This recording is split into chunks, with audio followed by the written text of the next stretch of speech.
children and all others that are invited to Little War Game. Shall we play a game? Haha! But today, well, on this 6th episode of Welcome to Little War Game, we're not concerned about playing global thermonuclear war. For any of you who get the reference, kudos to you. No, we're playing Little War Game. We're going to properly move to full screen. Sing! And today we have an exceptionally interesting topic.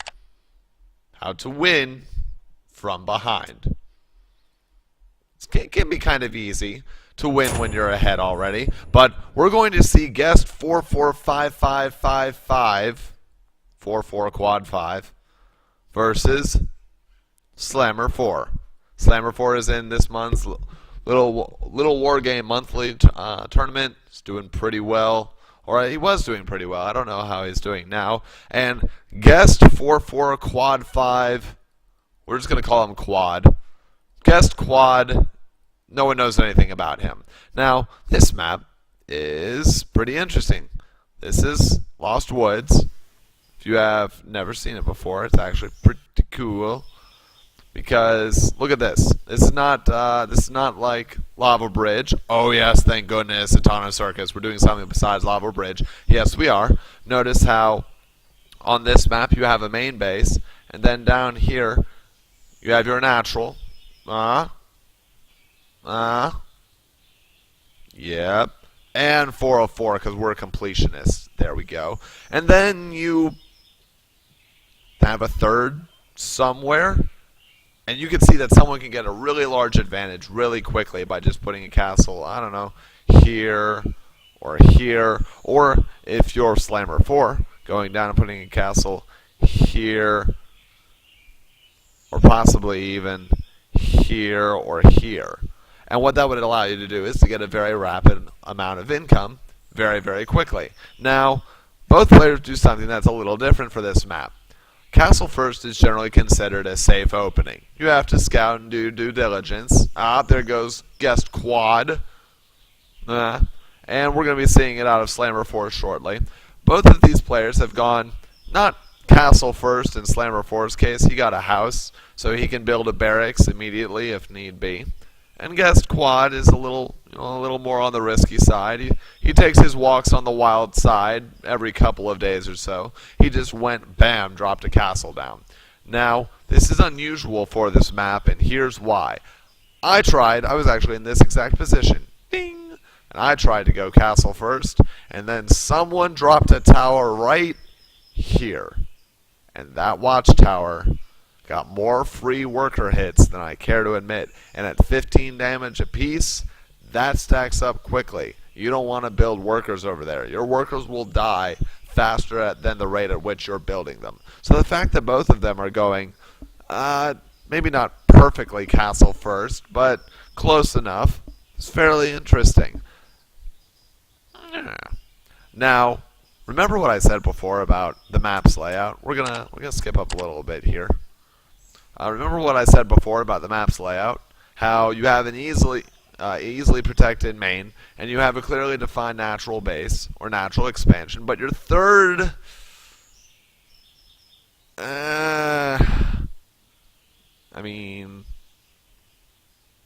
Why take a third? Why not just take a third and a fourth at the same time?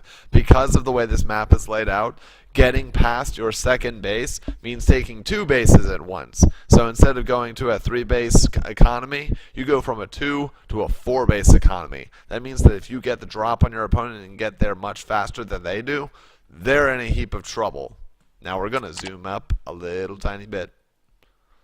Not much is happening. Look at the units. Because he didn't put his castle down immediately, Slammer4 has 2 or 3, about 2.5 fewer workers than guest Quad, his counterpart, his illustrious counterpart. Now, the bright side of that is that he already has a barracks, and he's making a rifleman.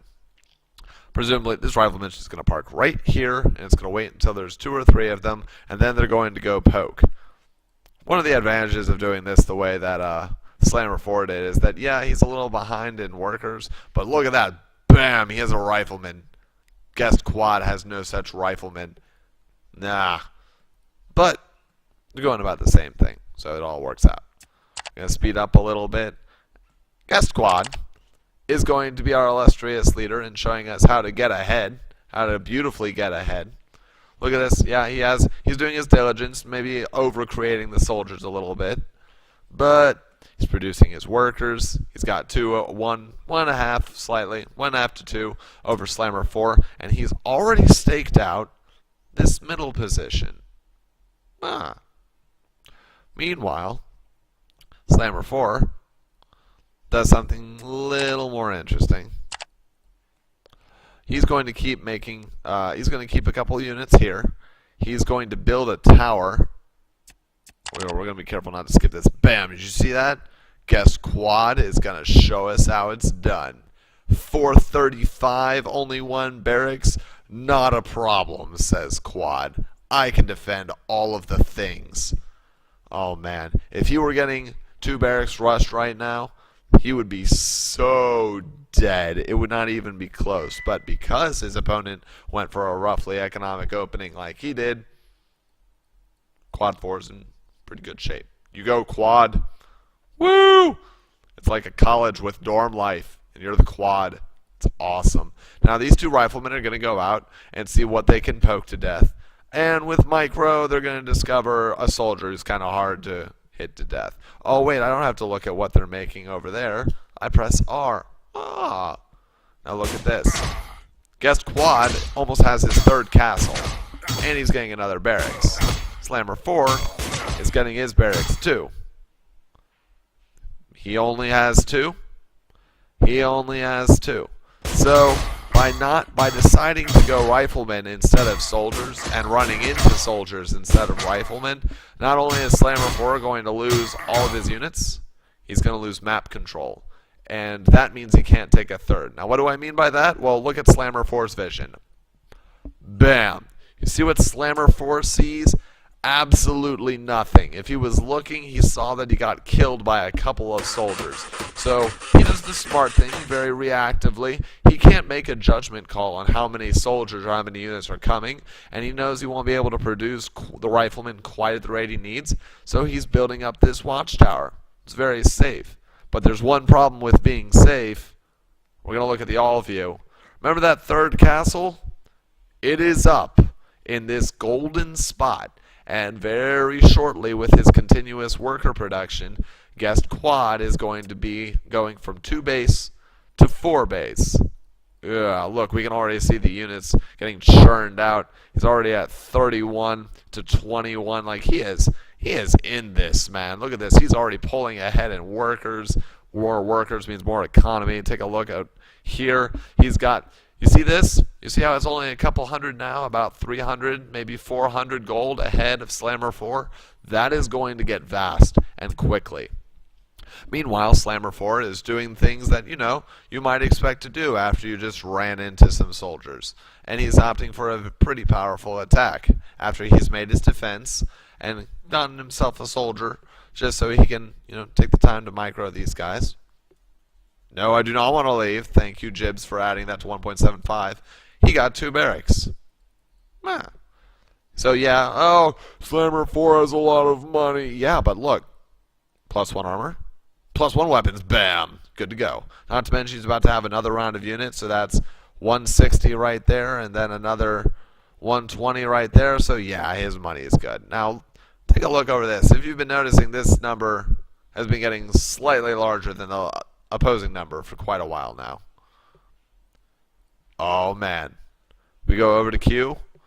There's almost a full 3 bases worth of units, and our guest, the illustrious Quad, is not only adding on more barracks, he's taking his choice of tech, mages, and a forge, because he has the money to. Why not? Look at these numbers. He has 5 soldiers to 1 and 3 riflemen to 4. He's not even prioritizing riflemen, but dang it, he has more riflemen, and he can afford to. Meanwhile, Slammer 4 is just...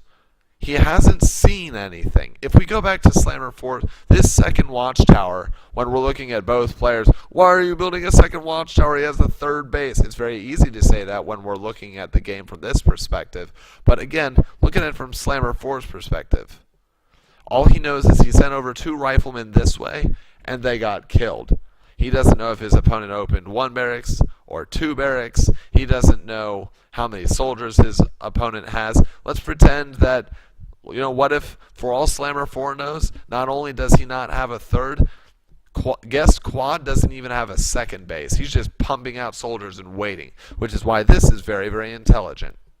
Right now, because he doesn't know what his opponent has, Slammer 4 is taking control over here of this segment right here with this watchtower. That will allow his riflemen and the few soldiers he rallies out to take better engagements and less equal engagements more in his favor. Now, meanwhile, over on guest Quad side, I want to note something, that despite superior numbers, Slammer 4 is already eking out his advantage despite, look at that, being 1,000 gold behind. And it shows in the units tab. Look how many more workers. Oh my gosh. He's taking his units and he's asserting himself in the middle.